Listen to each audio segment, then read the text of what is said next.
सबको जय मसीह की। परमेश्वर अपना वादा पूरा करता है। परमेश्वर अपना वादा पूरा करता है। प्रभु का वचन कहता है यशाया की किताब अध्याय 43 वचन 19 में, यशाया चैप्टर 43 वर्स 19 में, यशाया 43:19 में प्रभु का वचन कहता है, देख मैं एक नई बात करता हूँ, वह अभी प्रकट होगी, क्या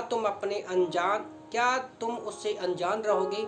मैं जंगल में एक मार्ग बनाऊंगा और निर्जल देश में नदियां बहाऊंगा।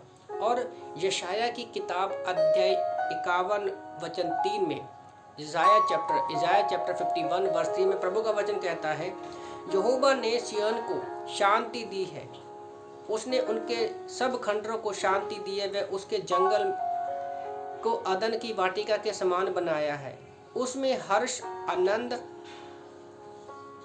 धन्यवाद और भजन गाने के शब्द सुनाई देंगे। तो यहाँ पर परमेश्वर जो है यशाया 43 में इजरायली लोगों को एक वादा करता है कि वो एक जंगल में मार्ग निकाल रहा है। मतलब कि वो बेबीलोन से, जो संसार का चित्र है, परमेश्वर उनको लेकर गया था जंगल में, बेबीलोन में, तो वहाँ से वो उनको छुड़ाने का एक वादा करता है।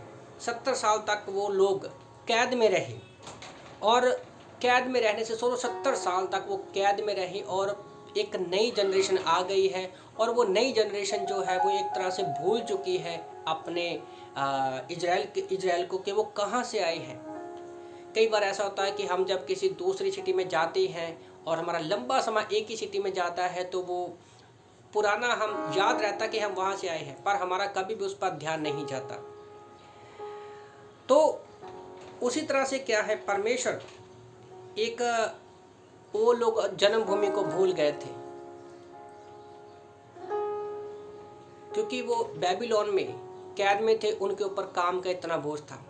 हमारा जीवन भी कई बार ऐसा ही होता है। हम विश्वास में आने के बाद संसार में अपनी ज़रूरतों में, अपने कामों में इतना व्यस्त हो जाते हैं कि हम भूल जाते हैं कि हम कहाँ से आए हैं।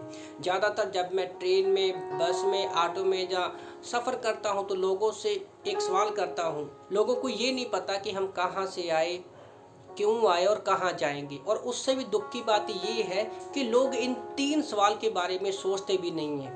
पर प्रभु का धन्यवाद हो कि हमें इन सवालों का पता है, क्योंकि इजरायली लोगों का जीवन उस समय रेगिस्तान की तरह बन चुका था। जो लोग जिसमें सूखापन है, जिसमें कोई भी जीवन नहीं है, कोई रास्ता नहीं है। सोचो, रेगिस्तान में कोई सड़क निकाल सकता है? पॉसिबल ही नहीं है। हमारा जीवन भी ऐसा ही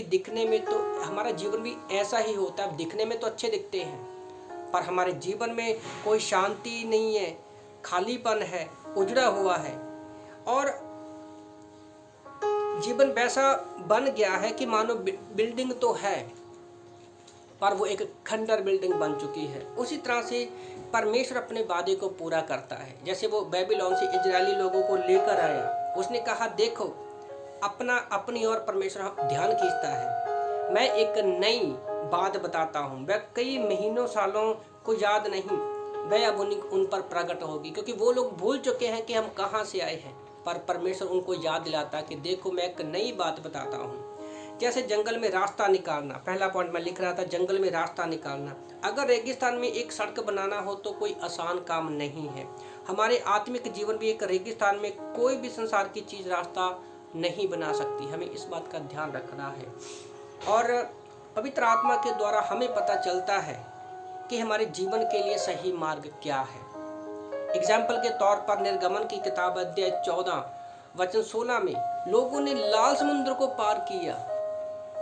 ये पॉसिबल नहीं था, सिर्फ परमेश्वर ही वो कार्य कर सकता है। परमेश्वर ही रेगिस्तान में रास्ते बना सकता है। फिर यरदन नदी को पार करना, यहोशू की किताब अध्याय 3 वचन 19 में हम लोग देखते हैं कि यहोशू यरदन नदी को पार करते हैं। उसी तरह से हम देखते हैं कि सामरी औरत के जीवन में निर्जल देश में उसने नदियां बहाई, यूहन्ना 4 में।